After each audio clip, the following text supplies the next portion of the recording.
Yeah, so another crazy thing that I had no idea about, but everybody, even Democrats actually admit this, that the census in 2020 had a major statistical error. And what that meant is that you actually undercounted a few states that are Republican, like Florida and Ohio. You overcounted some blue states. And so what I understand, if you actually did the census anew right now, you would have 10 additional Republican seats and 9 fewer Democrat seats.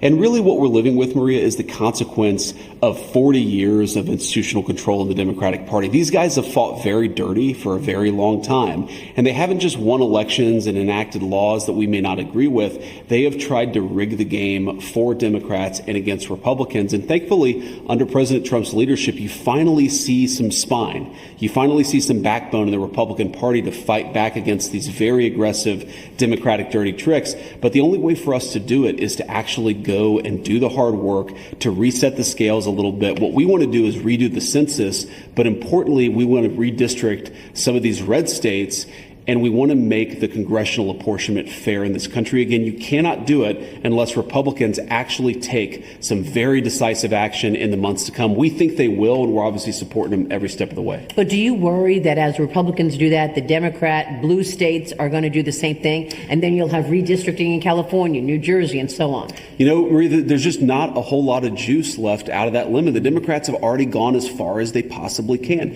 Let me give you a crazy statistic. So I believe that it's in New Jersey, Illinois, New York, California, and there's one other Democrat state where you take those 5 states, you have a large number of Democrat representatives. But here's the crazy statistic. President Trump won 43% of those 5 states, and Democrats have something like 85% of the representatives out of those states. You cannot gerrymander these far left states anymore, and that's the whole point. We have unilaterally disarmed in the Republican Party. We have said to the Democrats, if you want to rig the game in your favor in blue states, go ahead. We're going to do nothing to fight back against it. That's crazy. It makes it harder for us to pass our agenda. It makes it harder for us to win elections. And most importantly, it gives Democrats this ability to run roughshod over the country without any pushback from the American people. The democratic system in this country is broken because who you vote for doesn't necessarily get reflected in who your representatives are.